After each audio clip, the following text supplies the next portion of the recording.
And now we call to the stand, please rise for the Honorable Judge Aristotle. Thank you. Good evening. Please be seated. I'm Judge Aristotle, and I will be presiding over tonight's court hearing. Before we get started, I would like to make one remark. It is injustice that the ordering of society is centered. Some men are just as sure of the truth of their opinions as are others of what they know. But moral excellence comes about as a result of habit. We become just by doing just acts, temperate by doing temperate acts, and brave by doing brave acts. On that note, Counselor, please call your first witness. I would like to call Erica Aragon to the stand.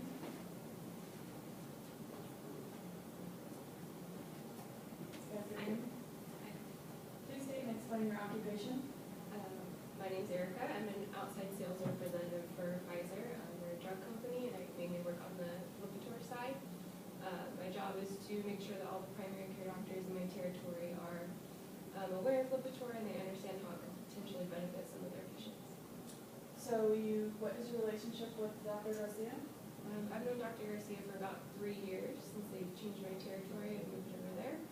I visited him maybe about every 6 to 8 weeks or so. The main objective of my visits is just to make sure that he's aware of any studies that we're doing and give him any kind of support or give support to his staff so that they know any new news. So you're not one of those drug reps who pushes gifts and free dinners just to get your drugs sold? No, everything I've done for them has had an educational. Okay. Did you request a list of patients with high cholesterol? Yes, I did. About a year ago, our corporate staff, they were doing a direct-to-consumer marketing campaign, and they needed me to get addresses of patients with high cholesterol in my territory, and I had asked Dr. Garcia and his staff kindly printed me out a list that I returned to my corporate. And you explained all the side effects and everything the doctor needed to know about the drug? Yes, Dr. Garcia is completely aware of all that. I gave him actually a study on the potential risks and side effects of the toxic interaction of Lipitor and lovastatin.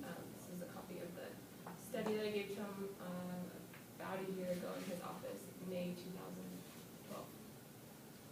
Okay, so it does clearly explain the toxic relationship between the two drugs, so he would be fully aware of it. He got this study and read it like he was supposed to. Yes. I'll certify.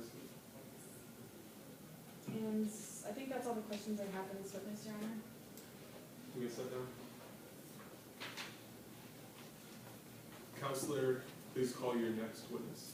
My next witness is Dr. Garcia.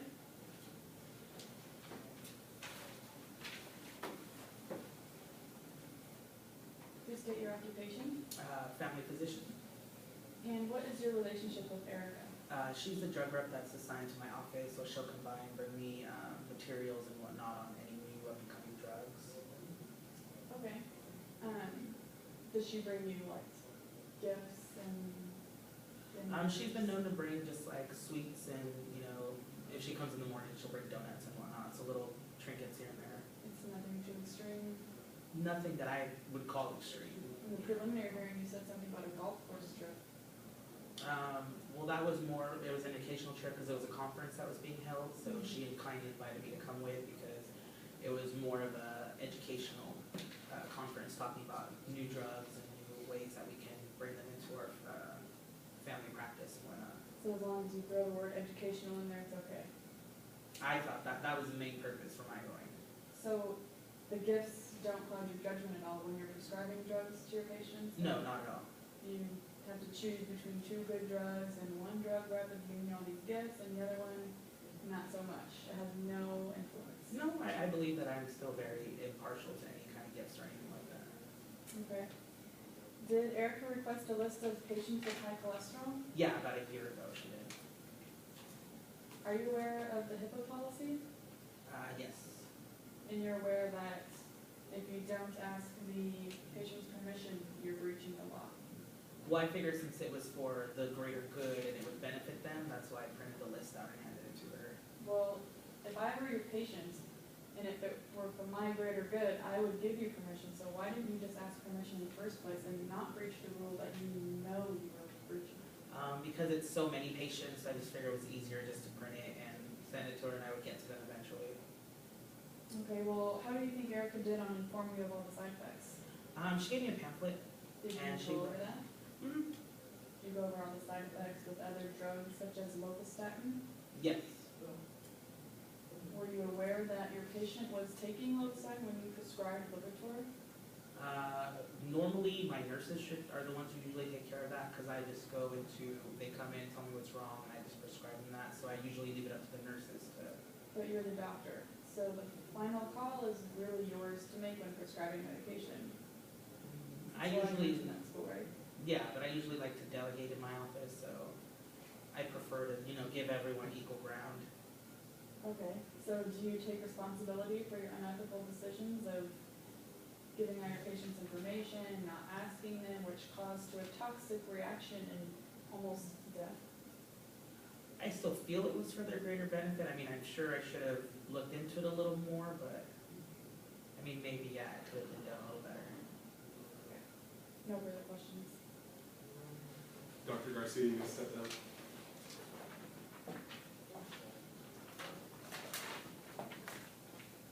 Counselor, your final arguments. I would just like to close by saying that convicting healthcare professionals like Dr. Garcia will put us in the direction of where we want to go. Where we want to go is having better enforcement of the HIPAA policy, because if we did, then we wouldn't have people selling information, taking the gifts as reason to promote a certain drug over another one, when maybe in the patient's better interest not to take that drug for some reason. Doing this could also help reduce the direct consumer marketing, because it really should be the doctors who prescribe the drugs that they think is best. They shouldn't have anything else in the way, anything pushing them, and the drug reps shouldn't be going directly to the patients, and the patients the ones asking the doctors. It's not supposed to be like that. This year there have already been changes to the HIPAA Act that will put us in that right direction. For instance, the breach notification has been lowered to low possibility. So even if there's a low possibility that the HIPAA Act is breached, then that person will be charged. Another thing they changed was they expanded the definition of business associates so that other people that aren't doctors and nurses, such as the drug reps like Erica, can be charged for these crimes. And one of the bigger ones that they've changed is the fundraising.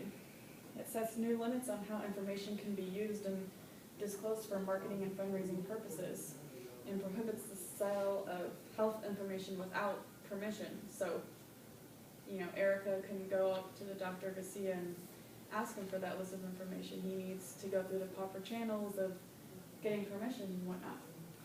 So think about that when you're deciding your verdict. Thank you, Counselor. Has the jury reached your verdict? Thank you. Okay. The jury finds Dr. Garcia guilty of unethical business. In closing, I'd like to make a statement.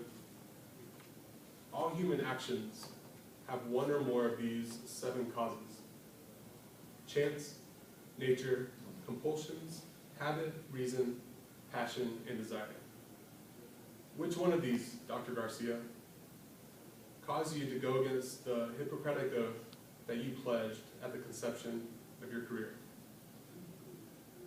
Man regarded as their right to return evil for evil, and if they cannot feel, they have to lost their liberty, for the search for truth is in one.